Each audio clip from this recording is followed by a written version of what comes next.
अयोध्या में रामलला की प्राण प्रतिष्ठा से पहले प्रधानमंत्री नरेंद्र मोदी ने एक ऑडियो संदेश जारी किया। ऑडियो संदेश में पीएम ने कहा कि कई पीढ़ियों का सपना साकार होने जा रहा है। मैं इस समय भाव विभोर हूं, भावुक हूं। पुण्य अवसर का साक्षी बनना सौभाग्य मिला है। हर ओर राम के नाम की धूम है। ऐतिहासिक पवित्र पल का इंतजार। सियावर रामचंद्र की जय। मेरे प्यारे देशवासियों, राम राम। जीवन के कुछ क्षण ईश्वरीय आशीर्वाद की वजह से ही यथार्थ में बदलते हैं। आज हम सभी भारतीयों के लिए, दुनिया भर में फैले राम भक्तों के लिए ऐसा ही पवित्र अवसर है। हर तरफ प्रभु श्री राम की भक्ति का अद्भुत वातावरण, चारों दिशाओं में राम नाम की धुन, राम भजनों की अद्भुत सौंदर्य माधुरी।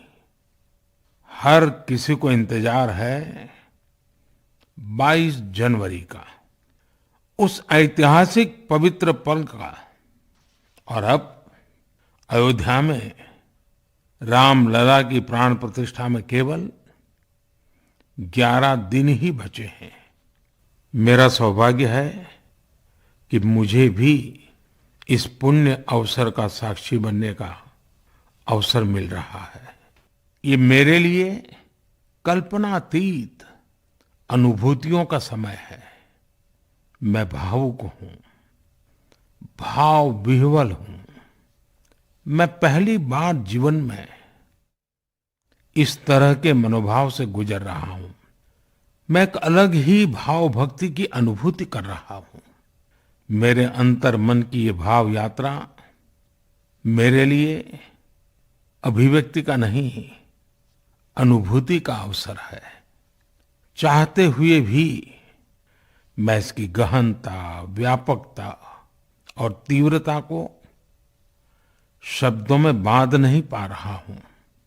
आप भी भली भांति मेरी स्थिति समझ सकते हैं। जिस स्वप्न को अनेकों पीढ़ियों ने वर्षों तक एक संकल्प की तरह अपने हृदय में जिया, मुझे उसकी सिद्धि के समय उपस्थित होने का सौभाग्य मिला है। प्रभु ने मुझे सभी भारतवासियों का प्रतिनिधित्व करने का निमित्त बनाया है। निमित्त मात्रम भव सव्यसाचिन। ये एक बहुत बड़ी जिम्मेदारी है।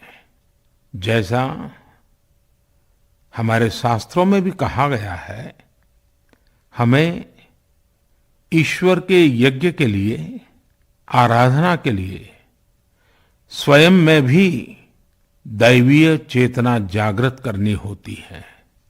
इसके लिए शास्त्रों में व्रत और कठोर नियम बताए गए हैं, जिन्हें प्राण प्रतिष्ठा से पहले पालन करना होता है। इसलिए आध्यात्मिक यात्रा की कुछ तपस्वी आत्माओं और महापुरुषों से मुझे जो मार्गदर्शन मिला, उन्होंने जो यम नियम सुझाए हैं, उसके अनुसार मैं आज से 11 दिन का विशेष अनुष्ठान आरंभ कर रहा हूं।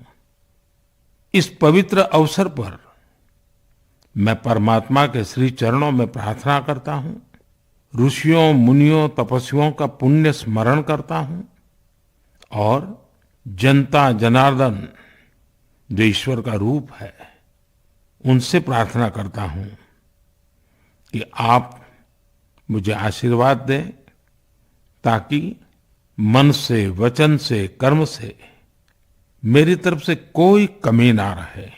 साथियों, मेरा ये सौभाग्य है कि 11 दिन के अपने अनुष्ठान का आरंभ मैं नासिक धाम पंचवटी से कर रहा हूं। पंचवटी वो पावन धरा है जहां प्रभु श्री राम ने काफी समय बिताया था। और आज मेरे लिए एक सुखद संयोग ये भी है कि आज स्वामी विवेकानंद जी की जन्म जयंती है। ये स्वामी विवेकानंद जी ही तो थे जिन्होंने हजारों वर्षों से आक्रांतित भारत की आत्मा को झकझोरा था।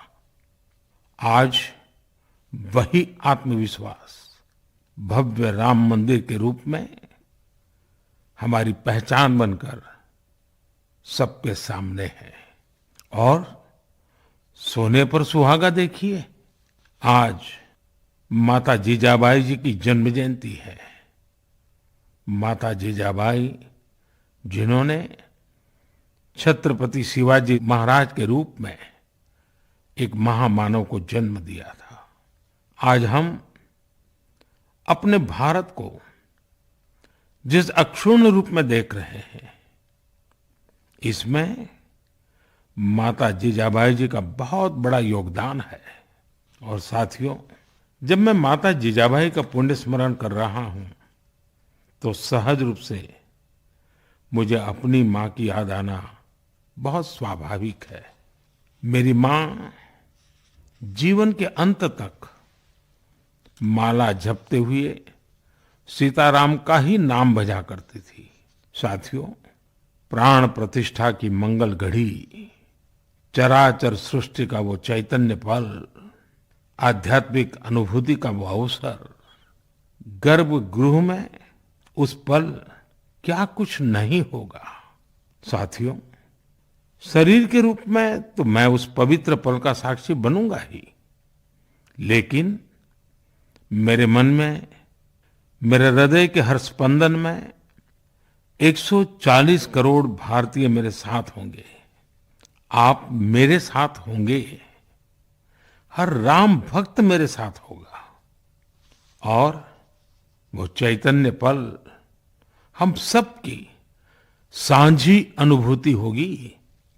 मैं अपने साथ राम मंदिर के लिए अपने जीवन को समर्पित करने वाले अनगिनत व्यक्तित्वों की प्रेरणा लेकर जाऊंगा।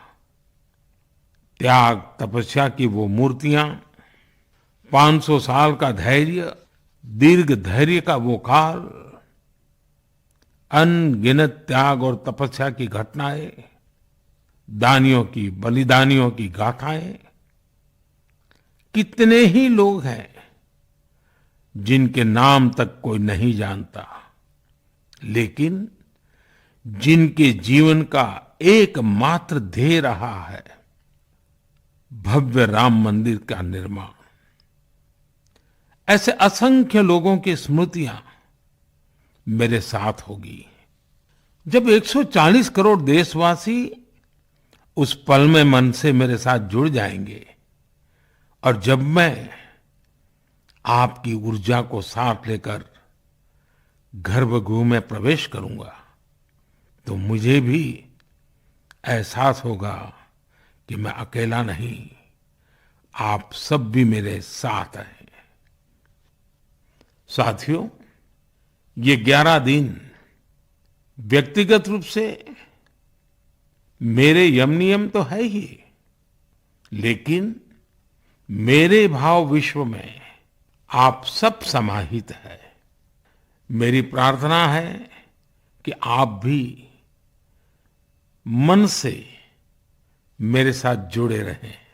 रामलला के चरणों में मैं आपके भावों को भी उसी भाव से अर्पित करूंगा जो भाव मेरे भीतर उमड़ रहे हैं। साथियों, हम सब इस सत्य को जानते हैं कि ईश्वर निराकार है, लेकिन ईश्वर साकार रूप में भी हमारी आध्यात्मिक यात्रा को बल देते हैं। जनता जनार्दन में ईश्वर का रूप होता है, ये मैंने साक्षात देखा है, महसूस किया है। लेकिन जब ईश्वर रूपी वही जनता शब्दों में अपनी भावनाएं प्रकट करती है, आशीर्वाद देती है, तो मुझ में भी नई ऊर्जा का संचार होता है। आज मुझे आपके आशीर्वाद की आवश्यकता है।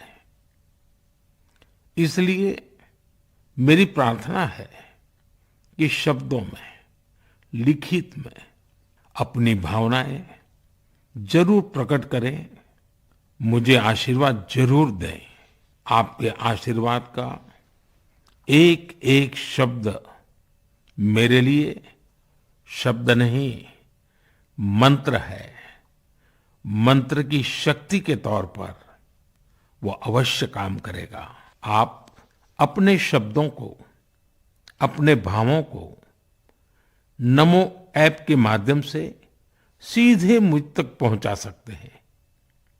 आइए हम सब प्रभु श्री राम की भक्ति में डूब जाएं। इसी भाव के साथ आप सभी राम भक्तों को कोटि कोटि नमन। जय श्री राम।